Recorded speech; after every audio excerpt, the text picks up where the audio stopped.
Aloha, my loves. Helena Das here, your friendly neighborhood cosmic cowgirl and fempowerment coach, and I am outside astride my beloved Indigo, who's munching down below, and we are super excited to be coming to you today. First, I just have to share, not 10-15 minutes ago, I was getting ready to shoot a video, and we caught the attention in the woods back there of some movement, and when we explored further, it was actually a baby fawn deer and its mama. So I got some pictures and vids. I don't know if I can try to edit or put it in the video. I'm not quite sure how to do that, but anyway, I didn't want to talk, to scare them away, so to speak. So anyway, we'll see. But so just kind of taking the magic of that in, and on that note, it actually got me thinking about not only the messages and symbolism of animals in our lives, whether we run across them in a picture, or like in our case, just seeing the deer, which for me is really symbolic of gentleness, compassion, and also like real agility. And it was really beautiful too, because it's actually midday, and we heard an owl in between as well, while I was trying to shoot pictures of the deer. And the owls, I have a magic connection with them, and snakes, another story, but unusual for them to really talk this time of the day.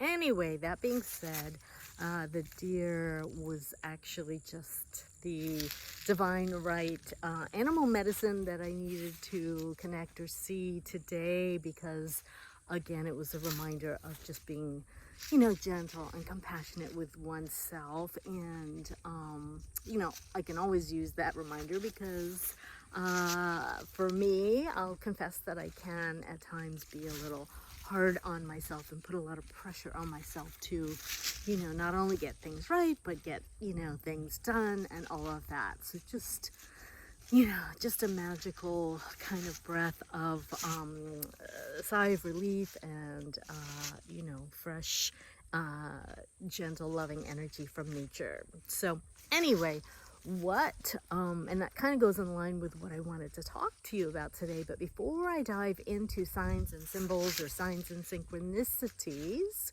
whether they be animals or anything else, I want to talk about, I don't know if you've ever done this. It's something I can do often, and I've shifted the way I view it these days as I evolve. But whenever I had like a decision that I needed to make, I would often like ask for a sign. I don't know if you can relate to that, and I've really experienced some magical things, like the last group mastermind program, when I was meditating on making the decision, which was a pretty high 5-figure investment. I asked for a hawk feather, which we do live out here in a rural area in Florida on horse farm, and I have found hawk feathers before, but it's not something I come across every day. I mean, I think the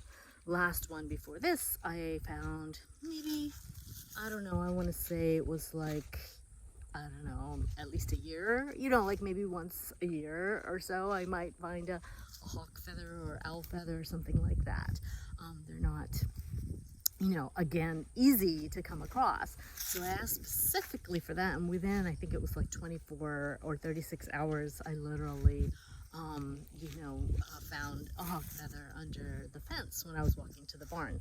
So, that can be super, super magical. But something that's really been coming through for me lately is that sometimes, if we ask for a sign and we don't get that sign, right?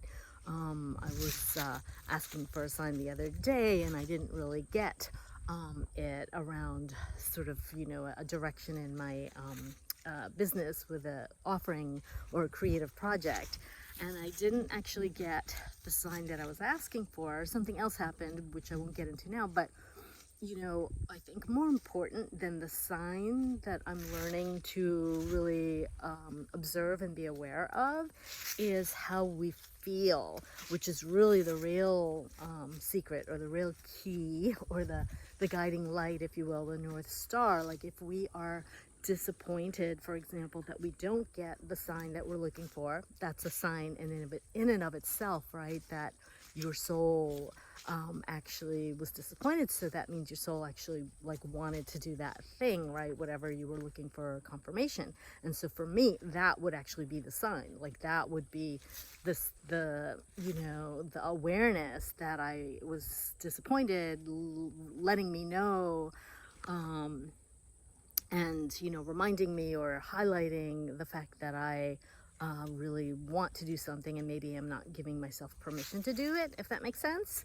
And on the flip side, if we get that sign and obviously we're happy about it, then that's also that sign of positive confirmation, right? So just wanted to bring that forward. I often in the manifesting process, something I've taught my clients to do, and I do myself, is to like keep a list, a journal of signs and synchronicities, right? Of those like positive signs that your manifestation is coming, that it's on its way and you're getting closer, sort of like the breadcrumbs, if you will.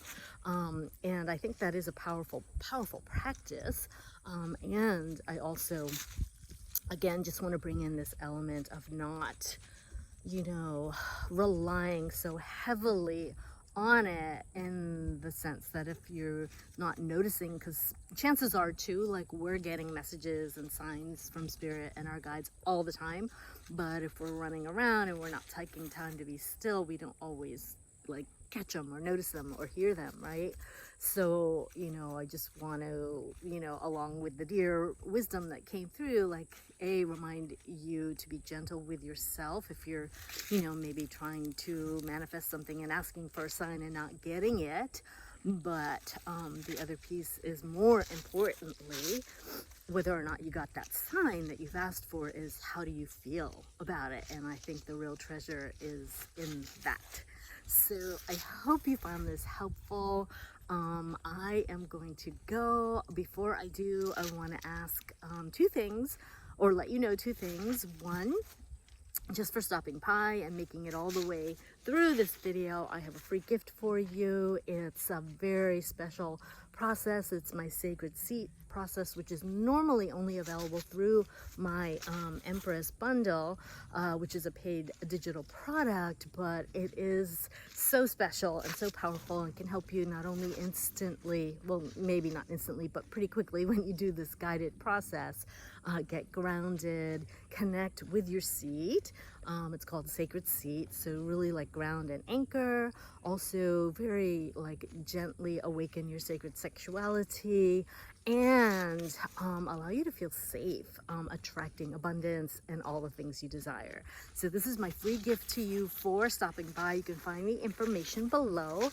And before you go, I would be so grateful if you, resonated, if you got something out of this message, for a like or a share, a like and or share, and subscribing, helping me share the love and, grow the channel. So at the, I think I'm going to leave it there. I love you. Namaste. Have the most gorgeous day.